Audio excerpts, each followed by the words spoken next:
táwa ti ṣe tó jẹ́ pé mo máa sọ fún ẹni bá ṣe nǹkan fún ẹ má dárúkọ mi.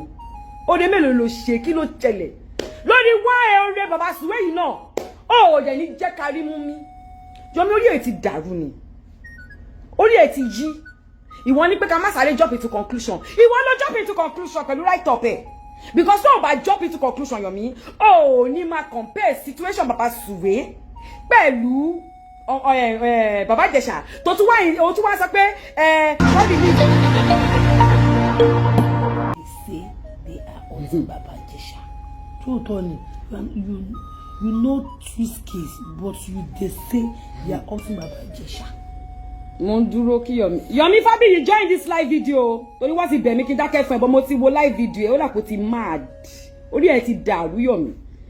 Àdàkọ join live video yìí kí n sọ ọ̀rọ̀ sí ẹ because that orí ẹ ti yí. Èmi ló fẹ́ fi ta yín ní industry. Ìwọ ló ní àwọn kan jù mí lọ. Àbí wọ Yomi kọ́. Ìwọ ọmọ ọṣẹ́ bàbá Suwe. Jọ bàbá Suwe tẹ̀ dáràn lọ́wọ́ ẹ̀ kí ló ṣẹlẹ̀ Yomi náà. Ṣé torí pé de wá help bàbá Suwe tó kí bàbá Suwe ní problem ade ní gbádùn. Ó tẹ̀ jẹ́ ke niyan kó gbàgbé nǹkan tó ṣẹlẹ̀ kó move on. Ká tó wí pele wá sí ní bàbá Suwe scandal. Ká tó ní pele bàbá Suwe kí ló ṣẹlẹ̀ ó dé fi bàbá Suwe lẹ̀. Jẹ́ kí bàbá oní bàbá sinmi. Iyabo mo ní Iyabo Yomi Fabiyi. Jẹ́ kí bàbá oní bàbá sinmi. Fi Yomi wọ́n ní kọ́kọ́ ló máa kọ́ ṣore. Ṣó ti gbọ́? Àmọ́ yore táwa ti ṣe tó jẹ́ pé mo máa sọ fún ẹni bá ṣe nǹkan fún ẹ má dárúkọ mi. Ode mélòó ló ṣe kí ló tẹ̀lẹ̀. Lórí wá ẹ ọ̀rẹ́ bàbá Suwe yìí náà. Ó dẹ̀ ní jẹ́ kárí mú mi. Yomi orí ẹ̀ ti dàrú ni. Orí ẹ̀ ti yí. Ìwọ ní pé ká má sáré jump into conclusion. Ìwọ ló jump into conclusion pẹ̀lú right up ẹ̀. Because tó bá jump into conclusion Yomi, ó ní máa compare situation bàbá Suwe pẹ̀lú bàbá Ìjẹ̀ṣà tó tún wá sọ pé kó release video. Ìwọ kọ́kọ́ ló ń báyé bàbá Ìjẹ̀ṣà jẹ́. Bẹ́ẹ̀ ni mo sì ní kó jíṣẹ́ fún bàbá Ìjẹ̀ṣà nínú ẹ̀wọ̀n tó wà pé Yomi Fabiyi ló ń ba yí ẹ̀ jẹ́ àdèmà wo ọlọ́ọ̀ṣẹ́ afẹ́ ba ohun tó ṣe ó tó kọ́ ba yí ẹ̀ jẹ́. Ṣùgbọ́n tí wọ́n ní Yomi ó ẹ̀pù ẹ̀ ní ó rò pé òun ṣoore. Ṣé mo gbà táwọn àti gbọ́ nǹkan tó ṣe? Ìwọ ń tiẹ̀ ó sáré bọ́ síbẹ̀ ó kọ right up. Ó ní kìnnìkan wá mislead àwọn colleagues ẹ. Ó ń jẹ́ káwọn Folúkẹ́ dára mọ́ láwọn lẹ́gẹ́lẹ́gẹ́ àǹkó. Ó ń jẹ́ kó máa jump into conclusion tó sì pẹ̀lú òyìnbó òfò tó kọ skyline sílẹ̀. Ó ṣe proper investigation yẹn. Tó bá ṣe proper investigation yẹn ni irú gbogbo princess tó jáde lánàá sí tó ń sunkún ọmọlọ́mọ ó yẹ kó máa dúpẹ́ lọ́wọ́ princess ni. Because tó bá jẹ́ lómi ni bí fídíò yẹn ṣe jáde a ti sáré gbé sí afẹ́fẹ́ a ti sáré sọ pé ẹjọ́ ẹ jẹ́ kó rí o. But ẹni ẹlẹ́ni ìyá ni kò bímọ tiẹ̀ bọ́ ti ìyá tún ni kò ṣe gbogbo ẹni tó bá bímọ nìkan nìyá. Kẹ́nìbọ̀dì má pè mí kọjọ ẹjọ́ kẹ́nìbọ̀dì má pè fóònù mi lọ́wọ́ yẹn jẹ́ kí n máa sọ lẹ́jẹ́ kí n máa bọ́ bí mo ṣe fẹ́ máa bọ́ ẹjọ́ mo fi Ọlọ́run bẹ̀ everybody ẹ má pè mí ẹ fi mí sílẹ̀ jẹ́ kí n bọ́ tí bá bọ́tọ̀ ẹ lè má pè mí ó ti tọ́ náwó wèrè ó dẹ̀ máa gbà wèrè lọ́rọ̀ ni. So ìwọ sì princess tó jáde síta tó bẹ̀rẹ̀ sí ní sunkún ṣebí tó ní nǹkan tó ní lórí péjì Folúkẹ́ Dáramọ́lá tó ní lórí tó gbọ́kàn sí lẹ́gẹ́lẹ́gẹ́ sọ àti gẹ́ẹ̀kan bíi pé àǹkó tó ní gbogbo nǹkan tó pọ̀ sí ló ń jẹ́ kọ́mọ lọ́mọ wà ní depression láti àná èèyàn kọ̀ déédéé dìde jọ kí ni bàbá Ìjẹ̀ṣà ní tí mo ṣe fẹ́ fi wà against bàbá Ìjẹ̀ṣà mọ̀rọ́fà fídíò tí mo kọ́ ṣe mi rò pé mo wà against ẹ̀ mo kàn sọ pé ẹ̀yin colleagues o ẹ ní sùúrù o ẹ má jẹ́ ká jump into conclusion o ìwọ wá dé ó dé o ní pé mo maliciously render fún cyberbullying no ẹ ṣe má gbọ́ cyberbullying ni Yomi you will just begin to understand what they mean by cyberbullying because mo máa bully ẹ bí wèrè ó dà kúrí ẹ ti dàrú ìwọ sọ fẹ́ mi pé ìwọ nǹkan tí ìwọ ní kí ló ní Yomi èèyàn máa ń sì ègún wàláhì bó bá láṣọ tó mi ò lè lákìsà tó mi kò possible ṣó gbọ́dọ̀ sí mo sọ tó bá ní aṣọ tó mi ò lè ní àkìsà tó mi nígbà tí èmi jìyà tí mo struggle ibo ni wọ́n wà ìwọ́n fi rẹ ewé mi ṣó yá wẹrẹ Yomi Fabiyi mo fẹ́ kó máa wo fídíò yìí o kó máa kọ́ bá mi sọ fún ẹ kó tààgì ẹ kó wá gbọ́ ọ̀rọ̀ torí wọ́n ló ní sọ́ọ̀bù orí ẹ ti yí Yomi ní fídíò nígbà tí wọ́n gbọ́ ọ̀rọ̀ tí wọ́n release statement ṣé tó bá jẹ́ pé ní tòótọ́ bàbá Ìjẹ̀ṣà ò ṣe anything tí wọ́n wá release statement bó ṣe kankan kí ló yẹ kí gbogbo yín kọ́kọ́ ṣe náà ṣèwé ẹ̀kẹ́ sáré gbéra jìkẹ́ gba pàǹtí lọ pé ẹgbà wá o wọ́n ní colleague wá wà ń bíbà yìí o wọ́n ní kọ̀kọ́ ṣẹlẹ̀ sí o ẹjọ́ kí ló ṣẹlẹ̀ o kẹ́ wá gbọ́ bàbá ní kẹ́ gbọ́ bàbá ní bàbá ọ̀rọ̀ ó sáré gbègbè torí pé ó ti gbọ́ one or two things ó sáré bẹ̀ sí ní kọ òyìnbó òfò òun kò òyìnbó sọnù òun kò òyìnbó tó máa pa ẹlẹ́kùn tí kò ní pa ẹlẹ́rìn ó wá bẹ̀rẹ̀ sí ní kọ rubbish ìjọ tó dé ọlọ́run mo fọlọ́run bẹ́ẹ̀ má ti pè mí ọ̀rẹ́ mi má pè padà ó wá kọ òyìnbó òfò òun kò òyìnbó sọnù ìwọ̀n sọ pé pẹ́pẹ́ sí o ẹ̀ka ní sùúrù náà kàtó bá jẹ́ mọ́ tiẹ́ ni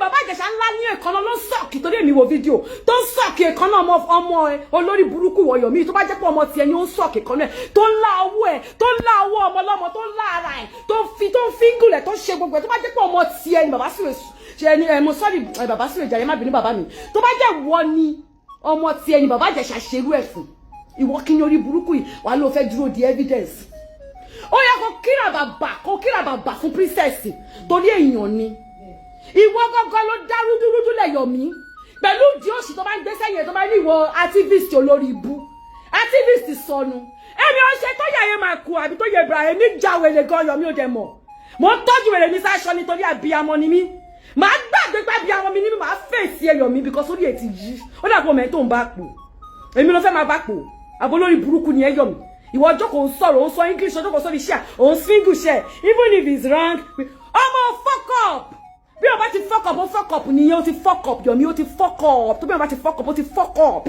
ó fuck up ó fuck up o dẹ̀ máa ní láti admit kó fuck up tó bá dẹ̀ ti lè admit ẹ̀ kó kówèrè activist ẹ̀ kó síbi kan because tó o bá ṣọ́ra o ò ní lè wọ̀ lóyìnbó tí bá bẹ́ẹ̀ ná tán bí owó Yomi o ò ní because accomplice ni ẹ́ ẹni tó bá ti ń support rapist wọ́gun accomplice ni ẹ́ tó o bá ṣọ́ra wọ́n máa blacklist orúkọ ẹ̀ yìí because ó dàbí kó rí ẹ̀ ti yí o mọ̀ mí ṣá Iyabo Ojo lórúkọ mi Iyabo ọmọ ògúnrò Alice mo báàdì gan tí máa wọ kéèsì ẹ máa wọ tán ni èmi ò ń pariwo mi ráyè ariwo ṣọlá ariwo sóhun jẹ́ kí n máa pa igan mi láìkẹ́ máa bẹ́ẹ̀ ná tán bí owó Yomi èmi kúrò nínú àwọn tó lè máa fi tayín mo kúrò nínú àwọn tó máa fi sọ̀rọ̀ ṣó ti gbọ́ mi máa fèsì ẹ àti gbogbo àwọn olórí burúkú tó ń fọ́lù ẹ̀ tó jẹ́ rapist tó ń kọ rubbish comment ẹni bá sọ pé kọ́ release fídíò ọmọ yẹn sórí social media gbogbo yín pátápátá ló máa mú ọmọ yín ló máa dún ọmọ yín ló máa rape ọmọ yín àwa wo nǹkan tẹ́ fẹ́ ṣe tó bá dìgbà yẹn wo ayé yìí máa bàjẹ́ ní gbogbo yín pátápátá tẹ́ bá sọ pé kọ́ ló máa release fídíò ọmọ lọ́mọ tí Ìjẹ̀ṣà tó ń sọ̀kì ọwọ́ ẹ̀ tó ń láàárẹ̀ tó mọ̀ lẹ́sì ẹ̀ ẹ̀ fẹ́ jókòó ẹ fẹ́ wo pedophile nìyí ẹni bá ti fẹ́ pedophile ni ó ti yẹ ṣe tó bá ti fẹ́ pedophile gidi lárí tí mo ń rí ọ̀rẹ́ mi ó mọ̀ pé tó bá ti gbá lórí mi ó ti gbá nìyẹn lárí tó mọ̀ ẹni tó ní náà tó bá ti gbá lórí mi ó ti gbá ìyá òbí Yomi ó ṣe live video jókòó yeah you know you have to wait ìwọ ló wait Yomi ìwọ ló wait o ó jókòó ṣe you have to wait tí ẹ tẹ̀ gbé fóònù ilé jẹ́ kí n art bó ṣe ṣe náà mọ̀ pé mi máa imitate yàn ó ṣe báyìí. You know, you have to wait, even if the person is guilty, even in the courts of law, you know, you're not guilty until you're found guilty. Wallahi, Baba Ìjẹ̀ṣà guilty. Ṣé bá fi pamọ́ tẹ́lẹ̀ ni? À fi pamọ́ pé kí ó jẹ́ pé adájọ́ ló máa dájọ́ fún. Baba Ìjẹ̀ṣà guilty.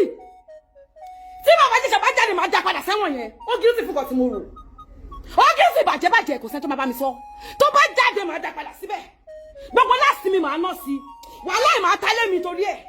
Baba Ìjẹ̀ṣà guilty bàjẹ́ ó ti yẹ abo má sọ tẹ́lẹ̀ ni but wọ́n Yomi Fabiyi tó ló ya wèrè tó ló fẹ́ gbọ́ story ó dé àwí tán ó ní ẹ wọ́n lè charge princess fún neglect. I was age 8 or 7 tó kọ́kọ́ molest me I think ṣé 7 àbí 8 ní mi nígbà yẹn tó molest me tẹ̀rán sí age yẹn but I always talk about my rape àbí àti molestation àti rape kò sí ti ya mi mọ́ mo ṣẹ̀ṣẹ̀ sọ fún ìyá mi ní bí last year àbí 2 years ago kó tó di pé ìyá mi kú tẹ̀lé gbogbo threatening wèrè tẹ́ pé irú yín máa ṣe tẹ́ máa threatening ọmọ lọ́mọ if you talk I will kill you if you talk this will happen nítorí irú yín náà ni tẹ́ máa bẹ̀rẹ̀ evidence ni àwọn ọmọ ọlọ́mọ ò ṣe lè sọ̀rọ̀ síta nítorí irú yín náà ni torí irú yín náà ni tẹ́ máa wá evidence ọmọ 7 years jáde ó sọ pé máa yín ó ti tìkabọ̀ òun jẹ́ ó sì rape òun rí o àti ẹjọ́ tó lọ́ọ́ ẹ bá mi ẹjọ́ mo fẹ́ kẹ́ bá mi là kásẹ̀ wá ní pé bàbá Sùwé kò bá sùn jẹ́ kásẹ̀ wá kọ́kọ́ gbọ̀n yẹn bàbá Sùwé ó fọwọ́ bọ́ǹdì ó fíngẹ̀ tó ti confession ẹ̀ wà mú tún ibi tí wèrè ti kúnlẹ̀ tó fi kí jọ̀dọ̀ mi ayé ló ṣe mí ẹ bá ti ṣó ní burúkú. Àròyé TV rèé ẹ láìkì ẹ subscribe kẹ́ sì máa fọ́. Òkè la wà téńté.